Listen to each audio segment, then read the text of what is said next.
Chuke's Outdoor Adventures. Chuke, is that you?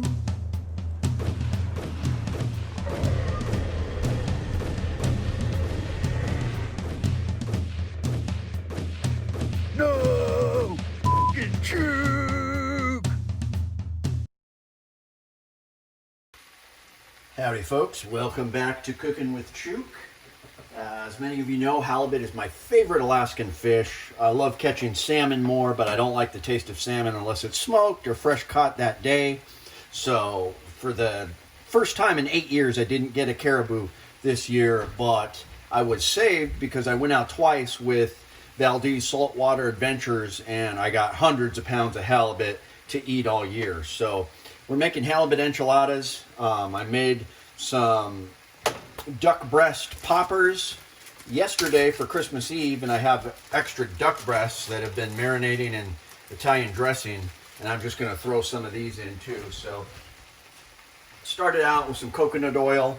I'm just going to cook the halibut enough that it shreds up to put in the enchiladas, so I'm not going to cook it up as I normally would. I got some cayenne pepper here. I'm going to throw on some salt, some other seasonings, but a little disappointed I didn't get any New Mexico green hatch chili, because that would have made 100% difference on this recipe. But that's okay. Next year I will make sure I get my green hatch chili. So I'll put a little bit of cayenne pepper in there. I'll throw some more on the enchiladas, a little bit of this whatever fancy sea salt stuff, pink sea salt, Himalayan salt, fancy. So we'll cook this up and on to the next step. All right, so I didn't cook the halibut meat as much as I normally would because it's still gonna bake. Didn't have as much sour cream as I wanted, so I'm adding a little bit of mayonnaise just to add some richness and to make up for the fact I don't have as much sour cream as I wanted. So I got flour tortillas, these are 6-inch flour tortillas, and nice spattering. At least I'm not using Miracle Whip, so at least give me that. Some nice creamy sour cream on here, and I'm going to add the halibut. I've got some chopped garlic. I didn't get cilantro, that would be pretty good. A little bit of chopped garlic, onions and peppers. Long Randy Road really likes onions. And then of course I'm gonna add my halibut. I've got different types of cheese I'm gonna put in there and roll them up. So we'll just see how it goes here.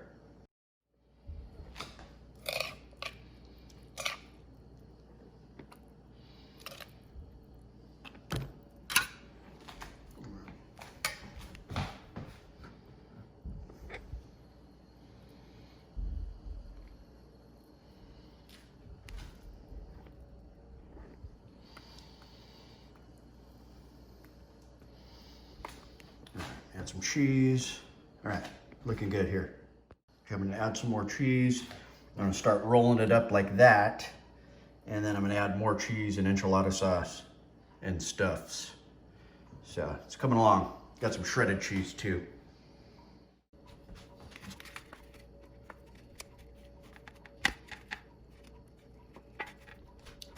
Nice roll there. All right.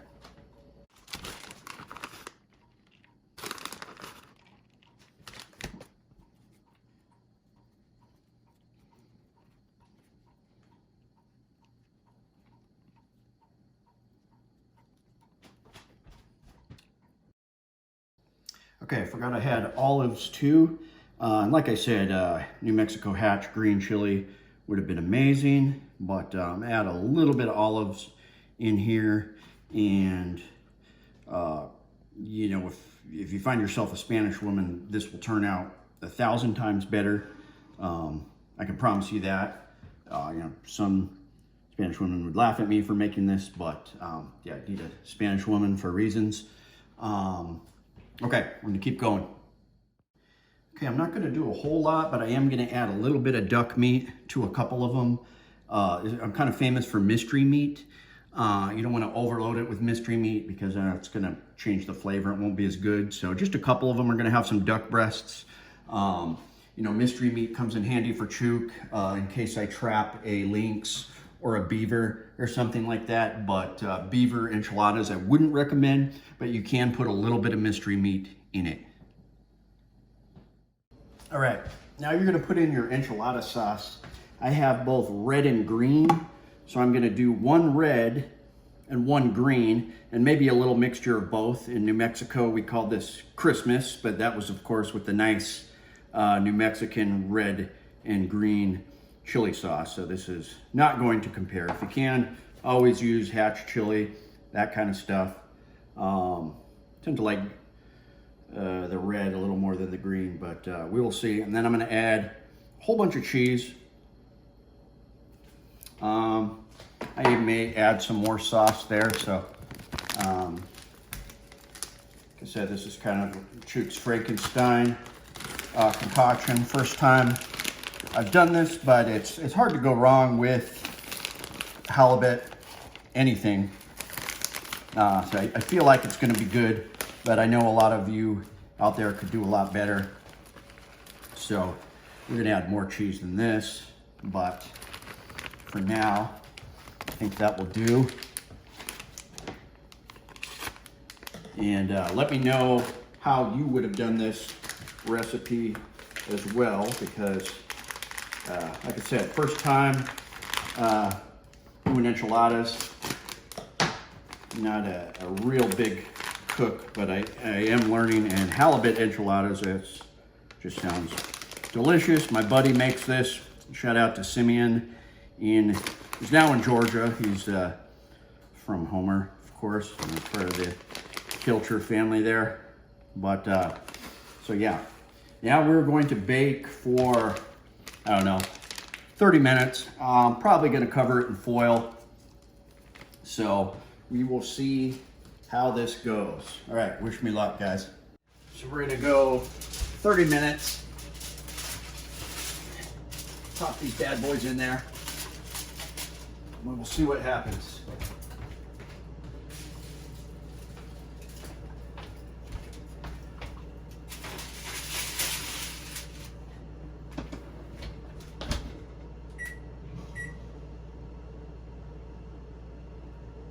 All right, 30 minutes. I got some leftover halibut and duck meat, so that's probably gonna go with our eggs in the morning. You know, you can reuse the extra stuff. So if you have some fried beaver meat, you know, the mystery meat beaver is always good. Go ahead and put like a small piece in your omelet, not too much, because the beaver taste is overwhelming. All right, see what happens. All right, there's the beep. Let's see how they look.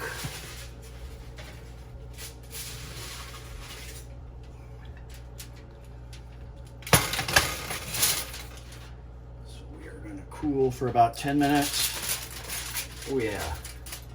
And then dig in. Yeah, not bad. Could have gone for a little more, made it a little brown crust on the edges, but I think I'm gonna call this good. Even better the second time you warm them up. All right, let me know whoever got the mystery meat. Surprise. All right.